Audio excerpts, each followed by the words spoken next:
Good evening, ladies and gentlemen, and thank you for joining us at this hour. I'm your host, Lieutenant Stephen Rogers.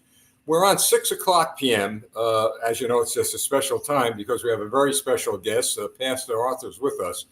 He was so kind to come on at 6. He had a very busy schedule, and we're so grateful that he's with us tonight. But before I bring him on, I just want you to know, especially those of you in Canada and, of course, here in the United States and around the world, what Pastor Arthur has proven beyond any doubt that God answers prayers, that when people put their faith to work, they have a collective voice that is not only heard in their country, and in this case, Canada, but has been heard in the United States and throughout the entire world. So for those of you who have written me and sent me messages about feeling hopeless and helpless at times, well, tonight you're going to hear from a man, from a man of God, from a man who loves his country, who put his faith to work, to put his prayers to work. And it came out that he has been victorious. So I want to welcome now I was just going to say one of Canada's heroes, but let me say a hero that the entire world at this point is admired. Pastor, thanks so much. Good to see you. Thank you so much for having me in. It's always a pleasure to be on your show. Well, thank you. So a lot of people are asking the question, A, how are you doing? And what were you thinking about when you were actually taken out of your home and put into jail, etc.? And then where do we go from here? Well, as you remember, the story is complicated and has many aspects to it. I have been arrested so far 16 times, over 100 court cases, and about 340 citations. During the COVID lie, I have been arrested 5 times, and a few times my brother David. As you remember, when I kicked those evil, wicked people out of our church, where they came invading our place of worship against the Criminal Code of Canada, Section 176, 1, 2, and 3, and against the Charter of Rights and Freedoms, which is the highest law in this country. When I kicked them out, they came with a vengeance. Believe it or not, they found 3 amigos. I call them the 3 crooked amigos. Those are the judges in the province of Alberta. The first one was David Gates. He gave them the power to enter our church anytime they wanted and with whomever they wished to come, and they showed up with a SWAT team. I kicked them again. They came back again. I kicked them again. Then they went to a higher court judge, Associate Chief Justice John Rook, another crooked, evil man that ultimately enslaved 4.5 million Albertans by giving them order that was absolutely straight from Soviet Russia. So they showed up again with a SWAT team. They opened the door of the church, dropped the baggie on the floor, and of course I was at the pulpit preaching. It was only a standing room, only packed church. So they decided not to arrest me at the pulpit. They waited for people to go home. And then you had this famous arrest in the middle of the highway in the rain. Me and my brother David were arrested, charged with contempt of court ×2. And ultimately, they hired another crooked judge. His name is Adam Germain. And here is how the story was unfolding. Adam Germain, when we spent 3 days and 2 nights on concrete, deprived of sleep, we were shackled, handcuffed, and taken to see that judge. And he starts his proceedings by telling us that he received a personal phone call from John Rook, his boss, asking him if he would be willing or kind enough to oversee all of those cases. I turned to my brother David and I said, we're doomed. It's over. This has nothing to do with court. It has nothing to do with law and order.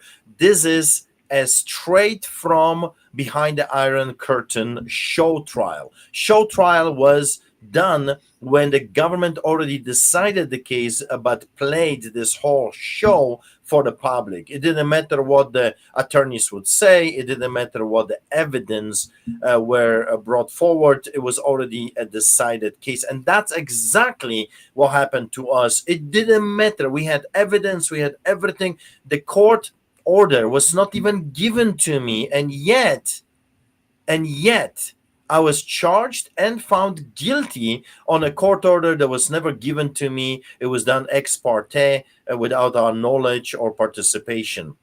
Fast forward, that's where I decided to go to United States and just share my story, reminding Americans that if Canada falls, we are truly living behind the iron curtain here in China. That if Canada falls, you're next. And I was supposed to be there for just few weeks, and then, as you know, I spent 4 months here in your amazing, fascinating country. I've never in my life felt more at home in the middle of lions or roaring lions. It was such a privilege and a fresh air. So I came back, and as you remember, I was arrested at the tarmac, just stepping out of the plane, then rearrested again, coming with my wife in the middle of the night in a highway by RCMP, which is your FBI. And then I was rearrested with my brother David coming from a protest in the middle of the highway, in the middle of snow again. And then I was asked to participate in a truck convoy. And I'm telling you, this was one of the most beautiful things I've ever seen in my beloved Canada. The people that came participating in this were from every creed, every color, every language, young, old, families, kids, dogs, cats. It didn't matter what your color of your skin was. We were all united under the umbrella of our beloved flag, freedom. Freedom. I saw people feeding each other, praying for each other. And I was asked to conduct the church services in Milk River and also to the truckers on the way to Ottawa and in Coutts. Coutts is a point of entry between Alberta and Montana. And I did that. I gave a church sermon, a speech. We fed the people. We had a worship, Lord's Supper. Not a big deal. I reminded people that this uprising, this peaceful revolution, is without guns, swords, and without violence. This is a solidarity style movement. And our CMP was there. They recorded me, they videotaped me, they allowed me to go. There was about 50 cars, a barricade between Milk River and Coutts. They opened the barricade for me. I went. I delivered another church service in Coutts. No one stopped me. No one said anything. And then a few days later, as you remember, coming out of my house, it was a gong show. It felt and looked like a takedown of Canada's El Chapo, Escobar, Al Capone of Calgary. It was insanity. Undercover police parked. Later, we learned they were parked outside for a week, monitoring me coming in and out. RCMP, detectives, uniformed police, they even brought their entire video crew. It felt like some kind of a Hollywood movie was being taped in front of my house. I was taken, interrogated for hours, and then, as you know, stripped naked, put in solitary confinement, threatened with my life. They incited 5 different inmates to beat me up, and then I was placed in metal cages. Then, after 40 some days, I was kidnapped by sheriffs, literally kidnapped, taken without the knowledge of our lawyers and my wife, my family, hundreds of miles away, and placed in MaxPot, which is for the most dangerous offenders. If you murdered someone, if you're dangerous to the staff or to other inmates, you would be placed in MaxPot. And the next day, believe it or not, I was taken from that place and placed in a psych ward without evaluation, without talking to doctors, nurses, nothing. Placed with the people in the psych ward. It was an unbelievable roller coaster. So then I was eventually released, placed on house arrest, huge monetary punishment, bail conditions like crazy, probation officer. And of course, Adam Germain has found us guilty. And I don't know if you remember, but he ordered us, me, my brother David, and Chris Scott, something that we call compelled speech, straight from North Korea and China, straight from Soviet Russia. In other words, the judge ordered us that every time we talk to another human being, every time we do a show or I preach from the pulpit, I must, by the court order, recite a party line, a lie that CBC and CNN is forwarding, this judge ordered me to repeat that. I said, absolutely not. Lock me up if you want, but I refuse to lie to the people. So anyway, that triggered the appeal. And then last Friday, I'm telling you, it was unbelievable. I received a phone call from our lawyers, and Sarah Miller said, Art, you won. And I'm thinking to myself, won, but what? Partially, this part or that part? And she says, you won everything 100%. The arrests the courts deemed illegal. Even the court said that this whole thing was against natural law. It was against natural way of things. And they were, the Nazi Party of Canada, the AHS, were ordered to give me back my money that I was ordered by this crooked judge Adam Germain to pay them. Also the costs are to be given to us, and we won 100%. It was remarkable. I was speechless first because I thought, what about my brother David? You know, you fight for so long. This is my 17th year of fighting with a corrupted government, exposing them, and 2.5 years of this COVID tyranny that we all have faced. And finally, when you win, you kind of like, is this for real? Is this not a dream? I said, what about my brother David? And she says he won as well, a total 100% victory. So my 3 arrests were triggered because of those decisions of those 3 crooked amigos, David Gates, John Rook, and Adam Germain, vindicated 100%.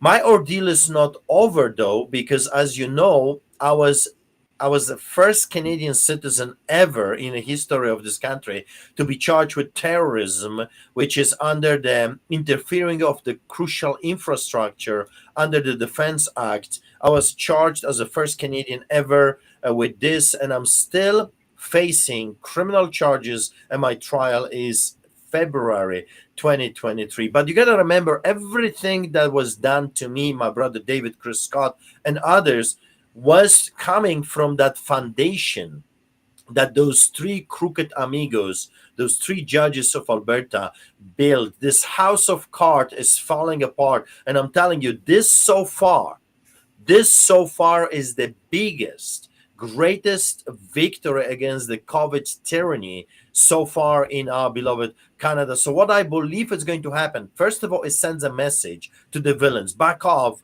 Not everyone is corrupted like you, and you cannot bribe or buy everyone. There's still good judges out there. There's still good politicians. There's still good cops out there. You don't own them all.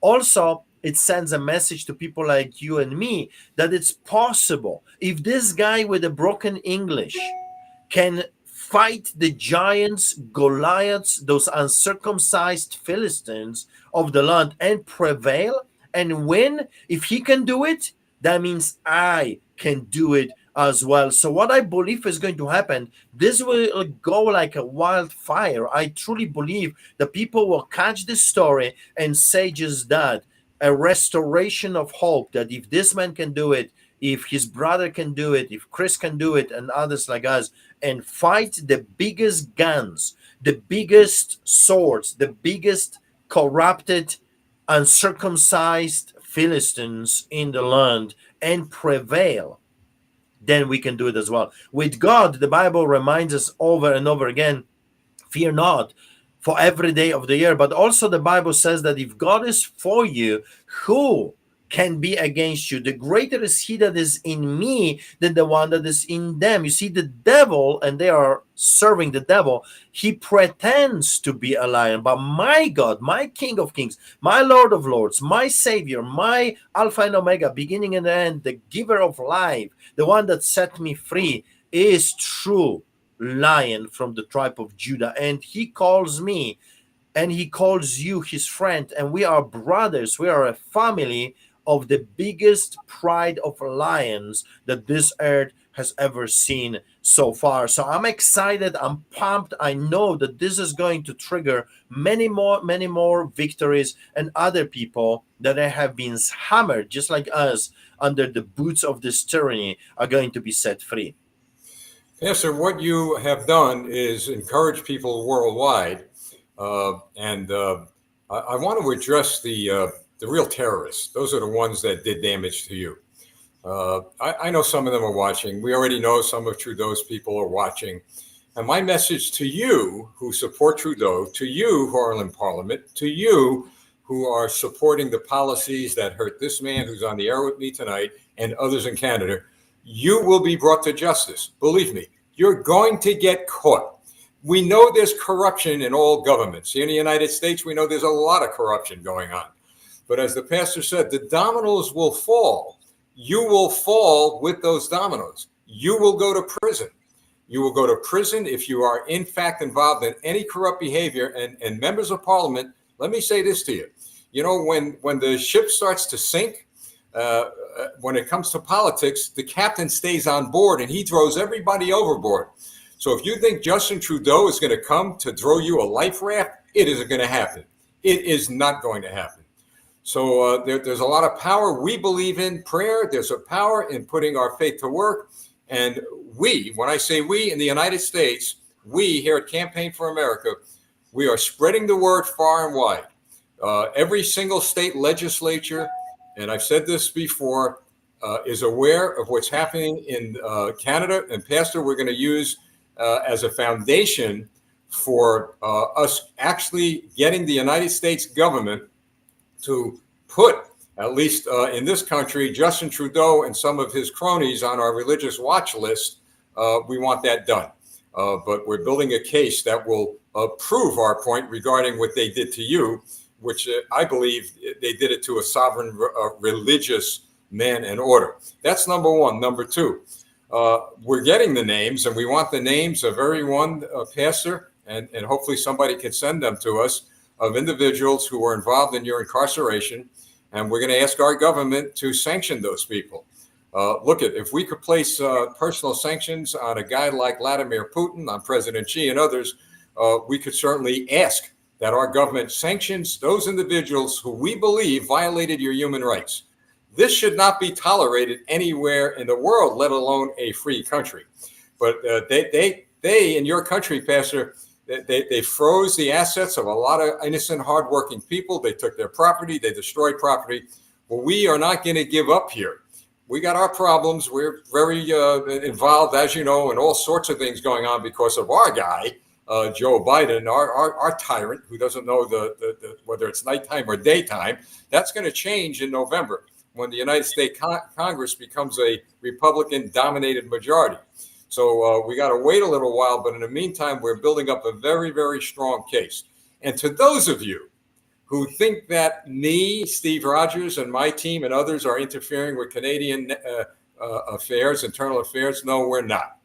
We're interested, as the pastor said, in our affairs. You are interfering with our affairs. You are building what I call an electronic iron curtain for your C-11 through arresting people like the pastor. So I go back, Pastor, to what I said earlier. Those who did damage to you, they're going to pay a price. And your government, I'm glad you mentioned something. It's very important. You got a lot of good judges, a lot of good cops, a lot of good people in government. Well, they need to be so good to stand up and now be as tough as nails and fight from within their government and let their colleagues know that when they go down, they're not going to be part of the evil that they committed against you and the Canadian people. So the good news out of this, I guess you and I could agree on what man meant for evil, God meant for good. And we were talking off the air that you remind me of Joseph in Pharaoh's prison, Meshach, Shadrach, and Abednego, and the burning furnace. I mean, it all came at you. And I believe the greatest thing that politicians who are corrupt miss, and we know that the communists know this, all right? Maybe a lot of politicians don't know this, but they miss the fact that we do have a greater power, right? Not by power, but by the Spirit, say, not by might, not by power, but by the Spirit, say the Lord. So we do, and they can laugh at us. I mean, they can laugh all they want, think we're what quote unquote Jesus freaks or whatever they call us. Well, I happen to be a proud Jesus freak, if that's what you want to call me. I happen to be a proud Christian because I know that God is watching over the United States and Canada in particular. But Pastor, I'm going to ask you a question. I see something very interesting. The attacks on Canada and the attacks on the United States from the globalists, from the Chinese Communist Party. This is no accident. This is no accident. They're coming after the darn North American continent because we are the freest countries on the face of the earth. What's your thought on that? 100%. This has been planned and tried before. There's nothing new, and that's why I love to teach history, because we have seen this movie before. And again, if you don't want to trust Artur Pawlowski, trust my accent. I've seen this before. I grew up behind the Iron Curtain in a country that is very peculiar. Poland was attacked by the Nazis and was taken by force. And it's very interesting because when the Polish soldiers were fighting the Nazis, when they invaded our country, the Nazis were calling those Polish people that were opposing them names as well. And they were calling them bandits. Oh, the bandits attacked us. The bandits this, the band. No, they were patriots. They were lovers of their country. They were Polish people, soldiers that fought the occupants. They fought the evil at that time. And of course, the communists are using the same propaganda. What your country is facing and my country is facing, and not just here, but all across the globe, is a total treachery from the mainstream media. I do not understand why anyone with the right mind would support right now the mainstream propaganda machinery straight from Goebbels, Adolf Hitler's propaganda minister. Don't give them a penny. Don't watch that garbage unless you do it like me, when I want to know what the propaganda is saying so I can preach the truth from the pulpit. Other than that, don't support them. Don't even give them clicks if you don't have to, because they are thriving on our attention. Don't give them any attention. Also, I want to say something that as Christians, as a pastor, we have to stand up for what's right. And I'm not talking about render evil for evil. I'm not talking about vengeance. I'm talking about justice. We have to go after those people, because if we will not do it, if we will not make them accountable, they're going to do this again. Maybe different faces, different names, but they're going to come back. Those types of people, and I said this so many thousands of times, they're like cancer. Those evil, demon possessed, wicked men and women are like cancer. Cancer, what you know, what we know about cancer, it needs to be cut out. It has to be removed, because if you don't do it, if you don't treat, it will eventually kill you. They are like parasites. They cannot survive on their own. They need to suck. I call them those mosquitoes that we have right now in Calgary. They're attacking left and right. They're like politicians sucking our blood left and right. And another thing I want to say is that Jason Kenney, which is the premier of Alberta, Minister of Environment, Jason Nixon, Minister of Finance, Travis Taves, and a minister at that time of Health, Tyler Chandro, those devils, they broke the same rules and regulations and mandates that they implemented on the rest of us. Right after we were released from prison, they threw a whiskey party, no social distancing, not wearing a muzzle, not obeying their own mandates that they put on the rest of us, telling you and me a certain message. You will own nothing. You are nothing. We're the pharaohs and you're the slaves. Is that not what we are witnessing right now? Those globalists. And listen to me. Listen to this Canadian, a Polish immigrant that grew up behind the Iron Curtain. I'm telling you, those people will never stop. They're telling you you will own nothing and you will eat bugs and you will eat worms, while at the same time they're eating steaks. They're destroying our economy. They're destroying our industry. They're wiping us out. Because why? In order to enslave a country, you have to eliminate the middle class. Why the middle class? Because middle class are usually highly educated, well-traveled. They are hardworking people, patriotic people, family-oriented people. Those types of people need to be wiped out. That's why they're destabilizing our economy. That's why at your borders, there is such a treachery happening. They are allowing people to invade. This is an invasion, what is happening at your Mexican border. I hope that people understand that this is an invasion. Biden administration is invading your country to trying their best to destabilize your economy and to make chaos, because they have this famous saying, those globalist devils, that out of chaos their order will come. So watch carefully. This is a window that God has given us to rise up, stand up, and roar like as loud as we can and rally ourselves and form the biggest pride of lions that this earth has ever seen. So I Well, want to they encourage you. My story is very simple. I did what I believe every man and woman was supposed to do. I stood my ground. I stood on the word of God with my God. Like once he said to me, Art, you and me were always the majority. I stood with Jesus and I cleansed the temple. I flipped the money changers, if you will. I kicked them out. Get out, you nutties. Get out, you evildoers, and don't you dare to come back. If every one of us did the same thing, this whole craziness would be over a long time ago. and it's beginning to happen here. I could tell you that on local school board level, city council, state legislatures, and now, of course, the Congress, we're going to clean all those houses out. The state of Florida, Governor DeSantis has signed laws within the past 48 to 72 hours that's prohibiting the Chinese government to influence their schools in Florida, industry, politics. The Chinese Communist Party is being chased out of Florida. And that's going to have a ripple effect across the country.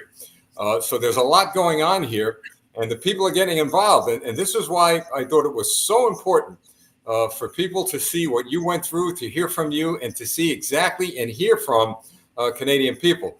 Pastor, I've got over 2,000, I think 2,200 letters from your countrymen, your countrywomen. A lot of them are heartbreaking. A lot of them are you wouldn't believe that they're from a free country. Where we're keeping them, and we're not going to release them anywhere. They're personal to us, but it gives us the strength to move forward the way we are, and it gives us the proof we need if any of our congressional representatives start asking questions. Now I want you to think about this, Pastor. So the leader of England gone, the leader of Italy gone, Argentina, by the way, the leader there is on his way out. We've got Sierra Leone. Nobody can find where that guy went. France, Marcon's in a lot of trouble. He's probably on the edge. And then on this list, I'm sure there are more, but on this list, we're going to get to Trudeau and Biden. Biden is going to be gone, I think, sooner rather than later. Our problem is we don't know who's going to take his place. And I know he has COVID. I wish him well. I don't want to see anybody sick. But the fact of the matter is that he just doesn't belong here in the White House. As Trudeau, he's sicker than anybody that I've ever run into in a free country because he's actually following the ideology of Marx, Lenin, and Stalin. But saying all of that, as you say, the lion's beginning to roar. It's roaring here in America. We've got a lot of great people running for office, and we expect to get them elected. Now, I have a question for you. Are you able to come to the United States? No, at this moment, I am still on house arrest. Believe it or not, facing terrorism charges, the interfering with the crucial infrastructure. Like I said, I am the first and ever a Canadian citizen being charged with this crime. So I'm facing my trial February of 2023. So I have a probation officer. I have strict conditions. I mean, it's total insanity. However, here is the news. I was meditating on this for a very long time, and finally, I've decided that it's time for me to engage myself into political realm as well. So I'm going to be running for the office as well in the province of Alberta, and see what God will do. I mean, it's time to get a biggest plunger that we can find around in Home Depot and start cleaning this manure, because that's what it is. It's a swamp, it's a manure, it's filthy. The level of corruption is unbelievable. We need good people, men and women, to join our team and start cleaning. It's time. So I hesitated. I didn't want to do it for a long time, but I am being bombarded by people left and right telling me, run, please. We need someone that proven through the past 2.5 years that it's a man of integrity and conviction and is willing to stand up for the little man. And so that's what I decided to do. I will see how everything will unfold. But I'm telling you, the story is not over. We just began. We will go after those people. We will keep exposing them. The tide is turning. Their house of cards is tumbling down, they're sinking. And I have right now a multiple of politicians contacting me, and they want to go for a lunch. They want to come and have a coffee and talk because they realized they're You bet they realized, do. You right? bet they do. You bet they do. The reason why I ask is that we're going to try to put together a freedom tour in this country. I'd like to, hopefully, we'll be able to invite you here, bring you along with us. But I want to try to ask you to have a sit down with some of our congressional representatives. Of course, I don't know who's going to be in Congress at that time. Maybe I'll be in Congress. Maybe I should do what you're doing. What do you think, huh? 100%. There is this famous saying that if you want to, if you think there is a problem, that probably means that you are the answer to that problem. So we have been watching what's happening in the political arena for so long. I think we have the answers. We have the backbone. We are roaring lions, and I think that's what's needed in this time. I would encourage you to run. I think you would be a great representative. I did run. I was elected a couple of times, and never for a federal office. I ran for governor here in New Jersey in a primary. So I got some experience there. But, I believe God used that to give me a lot of wisdom and knowledge moving forward. But I'm comfortable where I am now because of the influence that we now have worldwide, which is really the mission to advance freedom and liberty, to help individuals like yourself get elected to office, and then to fight communism. I mean, as you say, eyeball to eyeball. But yeah, so we'll keep an eye on things, and hopefully you could come here. Now, you mentioned something about the mainstream media, and this is important for people to understand, and we've shared this over and over again. The media as we know it now, we're talking about television, that's going to disappear, folks. That's gone. This is the medium now. This is the news now. All of the individuals in Canada that have broadcasts like this, there's your future. There's where you get the truth. There's where you get information that you're not going to get through the media. I can tell you, MSNBC in this country, they're going into the ash bin of history soon. CNN, same there. CNN is having an uproar with new management. They realize that they're going down the tubes. They're losing millions of dollars. Remember, right, Pastor? This is what it's to them, money. But they're losing millions of dollars. Other networks are picking up the pace, but I notice a lot of the hosts of these networks now have podcasts and now have broadcasts like this. So we're kind of ahead of the time. So I'm asking folks, especially in Canada, I know you've got some broadcasts like ours, support them if you could, support us if you could, support the pastor. I know you can't, and never would I ask anyone to support us until you take care of your family, your kids, your bills. I mean, that's what God wants us to do, right, Pastor? Our first ministry is in our home. And then if you got something you could sacrifice, by all means, give to any broadcast that's doing what we're doing that you could trust. So I'm glad you brought that up, Pastor, because the media, see, in America, we only have one broadcast paid by the government. That's the PBS, Public Broadcasting System. But they're going to be taking a hike soon after the Republican Congress takes power. They were supposed to take a hike some time ago. But as you said, the lesser number of people who watch them and follow them, the worse it gets for them. That's how you can fight back. Don't tune in. When you tune in, there's an electronic register that says somebody's watching, and their ratings go up. So that's very, very important. Pastor, another question. I'm very curious about the pastors in your country. We haven't heard much about them other than I believe there were a number in the beginning of the protest, signed the document protesting the actions of the government. But are there many pastors rallying behind you at this point? No, I mean, this is the greatest tragedy.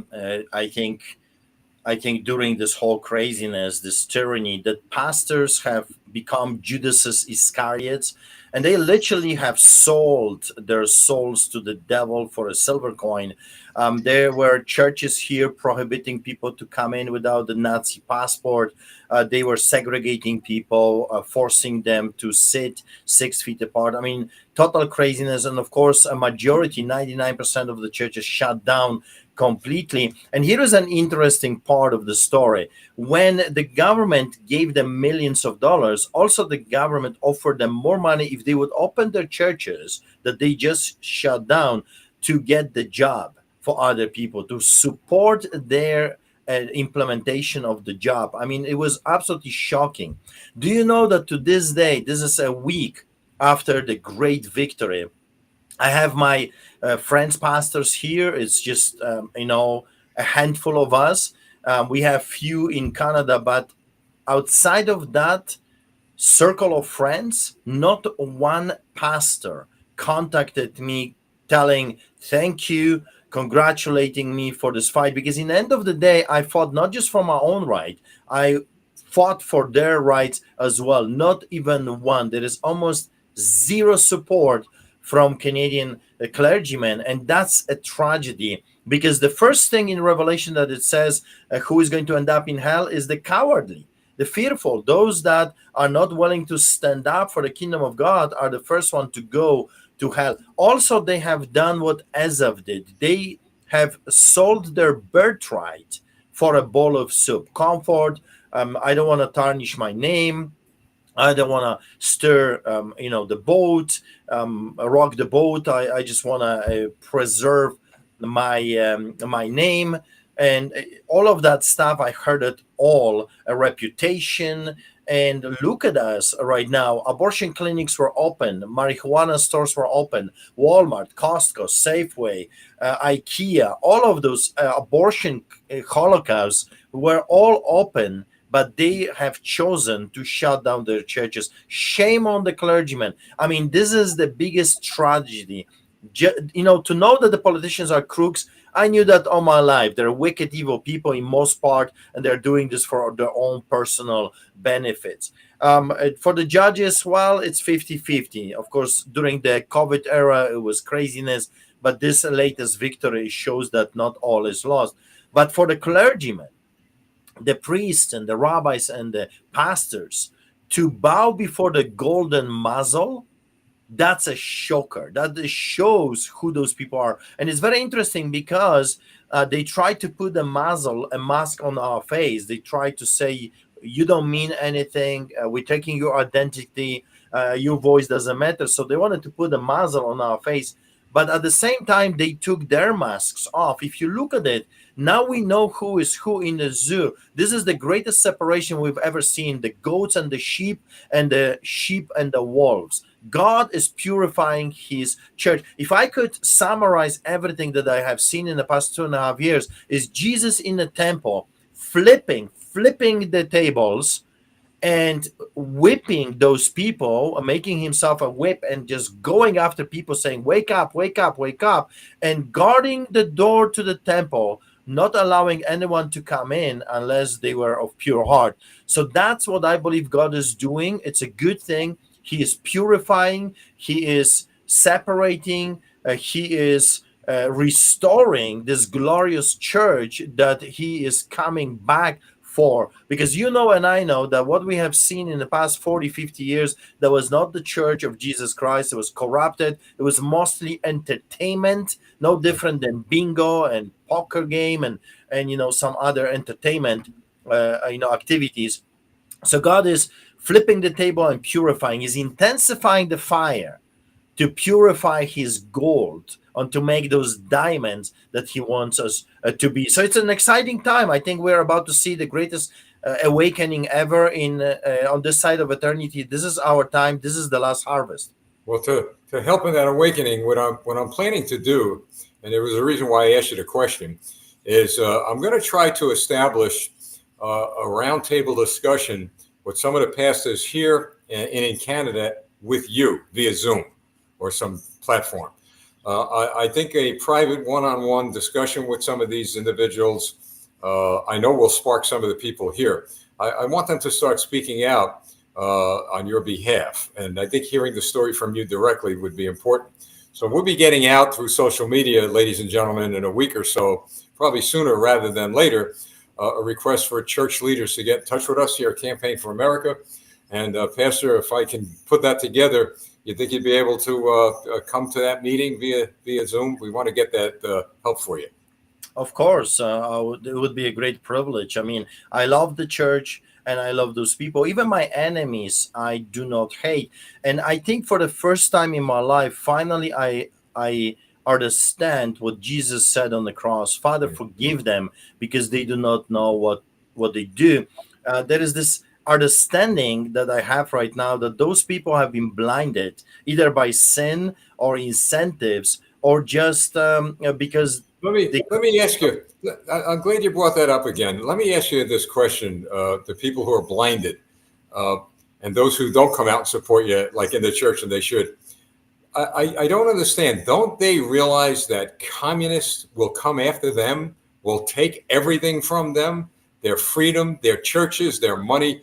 I can't wrap my arms around how anybody who lives in a free country, who has the ability to educate themselves about the evils of communism, and here in America, I can tell you, look, I got relatives that, I mean, I really got relatives that lived in the Soviet Union behind the Iron Curtain. They're here now.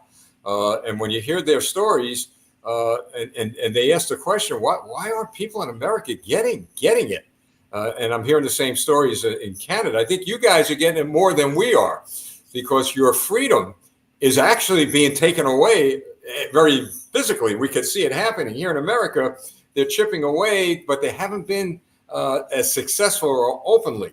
But so my question to you is this: do you think that once we do get the word around and let them understand that if they're not going to support you, there's not going to be nobody coming to support them?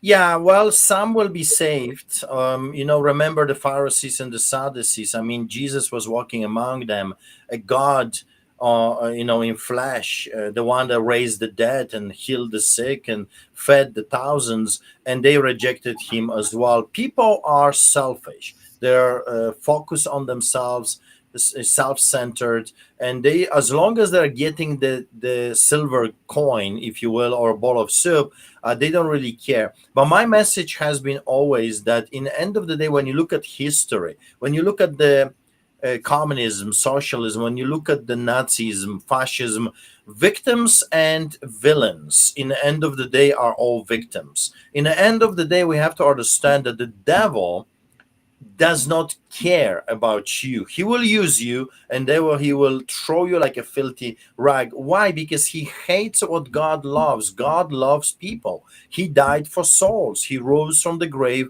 for us, and the devil hates that. So he's destroying and pillaging and raping left and right. And those people are blinded. They do not understand what's really going on. However, the Bible is very clear that the whole fight is about what is truth. What is the truth?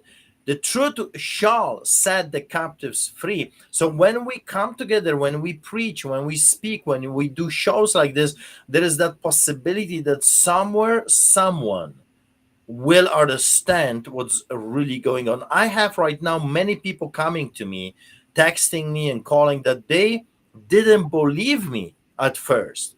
They did not pay attention to me because they thought I am a conspiracy theorist, that I am over the top, and I'm calling people names that's unchrist like and stuff like this. But now, 2.5 years later, it clicked. Suddenly, they're able to see that this tyranny will never stop until we will come together and simply say, not an inch, no more. Get out. Get out of our churches. Get out of our restaurants. Get out of our schools. Get out of our White House or legislatures or parliament. Get out, you evil, wicked people. So now they're coming on board. If I was an enemy, if I was the devil, I would not overreach like they did already. I think they pushed people to a corner. And now more and more people are realizing that this will not end. Look what's happening in Netherlands. The Dutch people are rising up, and that's it. This is like life and death. But look at what happened here. Never, I mean, all the years I've been around, I've seen such a close bond between the Canadian people and the American people. I mean, we have really bonded together against an evil empire, an evil ideology. And like when we talked earlier, what man meant for evil, God meant for good. So the bond that the Canadian people and the American people have together is very significant in this fight. And that is what I think is running a chill up and down the spine of Trudeau at this point, and the Democrat Party here. So I'll tell you, I always look at the glass of water half full. You went through hell, and God delivered you from hell. And on behalf of a lot of people around this world, let alone your country in America, I certainly want to thank you for staying the course and fighting good fight of faith. So, Pastor, we're running out of time. I know you took some extra time to be with us. So I want to come to Canada. I know they're not going to let me in. In fact, they might let me in and then throw me in a jail. So, but that's okay. But I know they're not going to let me in. However, that's part of my argument when we talk to our congressman. How come I can't get into a free country? What's this all about? Yeah. But anyway, any last words before you leave the broadcast tonight? I know we're going to see you again, but would you like to share any? And keep in mind, I'm looking at people from Australia, Lithuania, France. I'm looking at all kinds of people from all over the world watching. Well, Stephen, I want to tell you, I'll gladly, if I will be out of house arrest, I will gladly come to your country. I love America. I am an American. Every single time I was visiting your states and we were singing national anthem, the USA national anthem, I had tears in my heart. What a beautiful thing to experience. And when there was that song, I am proud to be an American, we were crying. Like I felt like at home. I felt like I am in the middle of the biggest savanna, surrounded by the biggest pride of lions ever seen on this side of eternity. It was absolutely beautiful. So I'm telling you, if I will be able to come, I'll gladly come to serve American people. I love America. And if by a miracle of God, if I would ever be elected to an office, I want to tell you one thing, that one of the first things I would reestablish a good relationship, working economically and spiritually and in any other way, shape, or form, a relationship with our neighbors. Like we are brothers and sisters, Americans and Canadians. We should work together. We should support each other. If not with your neighbor, then with whom? We should be like one. Like glove in the hand. So I'm looking forward to that, and I want to share this.